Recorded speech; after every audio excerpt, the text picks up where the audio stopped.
Good morning, students. നമ്മൾ ഇന്നൊരു പുതിയ ചാപ്റ്റർ സ്റ്റാർട്ട് ചെയ്യാണ്. That is chapter 9 mechanical properties of solids. ഈ ചാപ്റ്ററിൽ നമ്മൾ സോളിഡ്സിനെ കുറിച്ചാണ് പഠിക്കുന്നത്. എന്താണ് സോളിഡ് എന്ന് നമുക്കറിയാം. എന്താണ്? ഡെഫിനിറ്റ് ആയിട്ടുള്ള ഷേപ്പും സൈസും ഉള്ള കൂട്ടരാണ് സോളിഡ്സ്. അപ്പോൾ സോളിഡ്സിന് എക്സാമ്പിൾ ഇപ്പോൾ റബ്ബർ ബാൻഡ് സോളിഡാണ്, ക്ലേ ഒരു സോളിഡാണ്. അതറിയാമല്ലോ എന്താണ്? റേസർ ബ്ലേഡ് അതൊരു സോളിഡാണ്. ഇതൊക്കെ സോളിഡ്സാണ്. In order to change or deform the shape or size of a body a force is required. ഇപ്പം ഇങ്ങനെയുള്ളൊരു സോളിഡിനെ നമുക്കതിൻ്റെ സൈസോ ഷേപ്പോ മാറ്റുന്നെങ്കിൽ അത് നമ്മൾ ഡീഫോം ചെയ്യാമെന്ന് പറയും. നിലവിലുള്ള ഫോമിനെ മാറ്റം വരുത്തുക. ഇപ്പോൾ ഈ ബ്ലേഡിൻ്റെ കാര്യം തന്നെ നോക്കാം. ഇപ്പോൾ ഒരു പ്രത്യേക ഫോമുണ്ട്, അതിനെ ഡീഫോം ചെയ്യാൻ ഷേപ്പ് മാറ്റാൻ നമ്മളിവിടെ ഒരു ഫോഴ്സ് കൊടുക്കുക. ഫോഴ്സ് കൊടുക്കുമ്പോൾ അത് ഡീഫോം ചെയ്യും. അപ്പം ഇങ്ങനെ കൊടുക്കുന്ന ഫോഴ്സിനെയാണ് നമ്മൾ ഡീഫോമിങ് ഫോഴ്സ് എന്ന് പറയുന്നത്. ഡീഫോമിങ് ഫോഴ്സ് പറയുന്നത് എന്തൊക്കെ ചേഞ്ച് ചെയ്യും? അതിൻ്റെ ഷേപ്പ് മാറ്റും, ചിലപ്പോൾ സൈസ് മാറ്റും, അതിൻ്റെ ലെങ്ത്ത് മാറ്റും. അപ്പോൾ അങ്ങനെയുള്ള ഫോഴ്സിനെ ഡീഫോമിങ് ഫോഴ്സ് എന്ന് പറയും.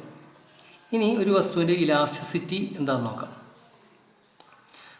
അപ്പോൾ ഇതുമാതിരിയുള്ള ഡീഫോമിങ് ഫോഴ്സ് അഥവാ അപ്ലൈഡ് ഫോഴ്സ് കൊടുത്തതിന് ശേഷം അപ്ലൈഡ് ഫോഴ്സ് റിമൂവ് ചെയ്യുമ്പോൾ, ഞാനിപ്പോൾ ഈ ഫോഴ്സ് റിമൂവ് ചെയ്യുമ്പോൾ അതിൻ്റെ ഒറിജിനൽ സൈസ് ഷേപ്പ് ഇതുവ തിരിച്ചു പിടിക്കാനുള്ള ആ ഓബ്ജക്റ്റിൻ്റെ കഴിവിനെയാണ് ഇലാസ്റ്റിസിറ്റി എന്ന് പറയുന്നത്. It is an ability of the object to regain its original shape size when the external force is removed. ഇപ്പോൾ ഡെഫിനേഷൻ എന്താണെന്ന് നോക്കാം.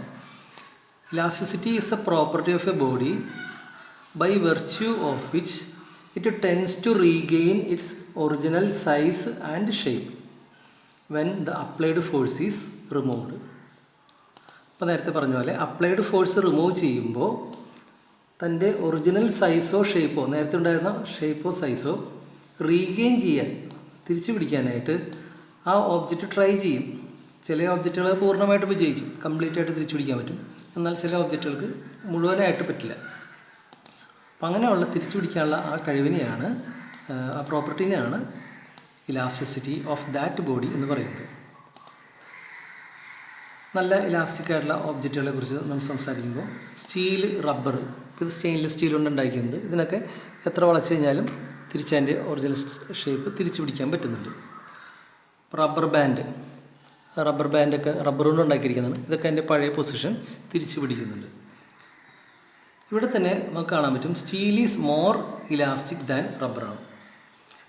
കമ്പയർ ചെയ്യുമ്പോൾ സ്റ്റീലിനാണ് കുറേ കൂടി ഇലാസ്റ്റിസിറ്റി, അതിന് കംപ്ലീറ്റ് ആയിട്ട് തിരിച്ചു പിടിക്കാൻ പറ്റും. പക്ഷേ റബ്ബർ കൊണ്ടുണ്ടാക്കിയിരിക്കുന്ന വസ്തുക്കൾക്കൊക്കെ കുറേ നേരം അത് ഉപയോഗിച്ച് കഴിഞ്ഞാൽ അതിന് കംപ്ലീറ്റ് ആയിട്ട് അതിൻ്റെ പൊസിഷൻ മില്ലിമീറ്റർ കണക്കോ മൈക്രോമീറ്റർ കണക്കോ തിരിച്ചു പിടിക്കാനായിട്ട് സാധിക്കില്ല.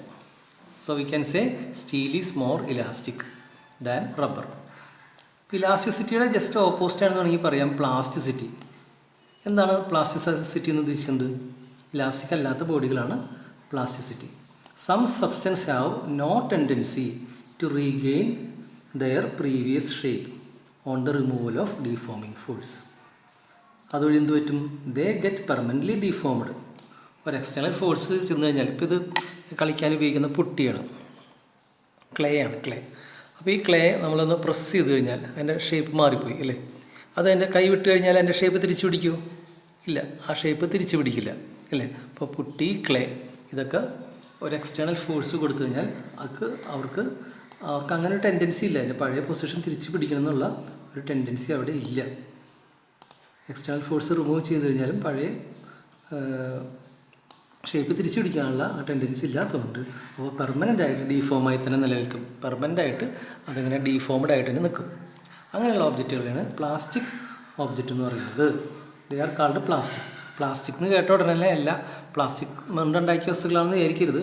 പ്ലാസ്റ്റിക് സ്വഭാവമുള്ള വസ്തുക്കൾ എന്ന് പറയുന്ന എക്സാമ്പിളാണ് ഇപ്പോൾ നമ്മൾ പറഞ്ഞ പുട്ടി, മഡ്, ഇതൊക്കെ ക്ലേ, ഇതൊക്കെ പ്ലാസ്റ്റിക് സ്വഭാവമുള്ള വസ്തുക്കളാണ്.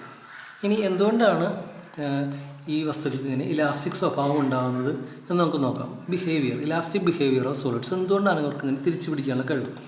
ഒരു സോളിഡിലെ ആറ്റങ്ങളെയാണ് ഇവിടെ കറുത്ത കുത്തുകളായിട്ട് ഇവിടെ കാണിച്ചിരിക്കുന്നത്. ഇവിടുത്തെ ആറ്റങ്ങളെയാണ്. ഈ ആറ്റങ്ങൾ തമ്മിലുള്ള ഇൻട്രാറ്റോമിക് ഫോഴ്സസ് ആണ് ഒരു സ്പ്രിങ്ങിനോട് നമുക്ക് കമ്പയർ ചെയ്യാം.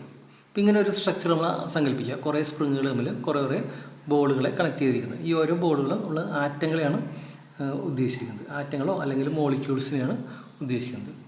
ഇപ്പോൾ ഈ ഒരു സിസ്റ്റത്തിൽ നമ്മൾ ഏതെങ്കിലും ബോളിൽ അല്ലെങ്കിൽ ഒരു സെറ്റ് ഓഫ് ബോൾസിൽ ഒരു ഫോഴ്സ് അപ്ലൈ ചെയ്താൽ ഇതിൻ്റെ ഷേപ്പ് മാറും ഇല്ലേ? എങ്കിലും കൈവിട്ടാലോ ഈ സ്പ്രിങ് ആക്ഷൻസിൻ്റെ ഈ നെറ്റ്വർക്ക് ഓഫ് സ്പ്രിങ്സ് ഉണ്ട്, അതിൻ്റെ ആക്ഷൻ കൊണ്ട് ഇതുപോലെ പഴയ പൊസിഷൻ തിരിച്ചു പിടിക്കും. അപ്പോൾ അതുപോലെ നമുക്ക് കമ്പയർ ചെയ്ത് മനസ്സിലാക്കാൻ പറ്റും. So these are the interatomic forces that drives them back to their original position.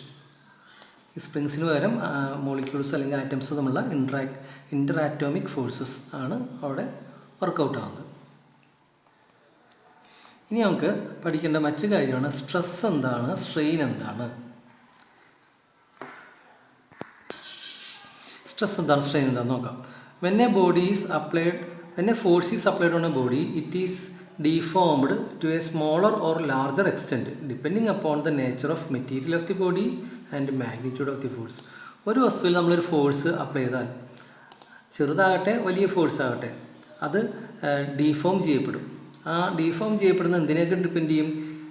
എന്തുകൊണ്ടാണ് ആ മെറ്റീരിയൽ ഉണ്ടാക്കിയിരിക്കുന്നത്? സ്റ്റീൽ കൊണ്ടാണോ, റബ്ബർ കൊണ്ടാണോ, പുട്ടിയാണോ? അവൻ്റെ നേച്ചർ ഓഫ് ദി മെറ്റീരിയലിനനുസരിച്ചായിരിക്കും, അല്ലെങ്കിൽ മാഗ്നിറ്റ്യൂഡ് ഓഫ് ദി ഫോഴ്സിനനുസരിച്ചായിരിക്കും. കൂടുതൽ ഫോഴ്സ് അപ്ലൈ ചെയ്താൽ കൂടുതൽ ഡീഫോം ചെയ്യും. മെറ്റീരിയലിനനുസരിച്ചും ഡീഫോമിങ് എത്രത്തോളം അത് സൈസ് മാറുന്നതൊക്കെ വരും. ഇങ്ങനെ ഡീഫോമിങ് ഫോഴ്സ് അപ്ലൈ ചെയ്യുമ്പോൾ ഒരു കാര്യം ഇവിടെ നടക്കും. A restoring force is develop in the body. എങ്ങനെയാണ് തിരിച്ച് അതിനെ പഴയ സ്ഥലത്തിൽ കൊണ്ടുവരുന്നത്? ഒരു വസ്തുവിനെ നമ്മൾ ഡീഫോം ചെയ്യുമ്പോൾ, ഇപ്പോൾ ഉദാഹരണത്തിന് ഈ വസ്തുവിനെ ഞാൻ ഡീഫോമിങ് ഫോഴ്സ് അപ്ലൈ ആണ്, ഓട്ടോമാറ്റിക്കലി ഇതിനകത്ത് ഒരു റീസ്റ്റോറിങ് ഫോഴ്സ് ഇൻട്രാറ്റോമിക് ഫോഴ്സസ് വഴി ഉണ്ടാകും.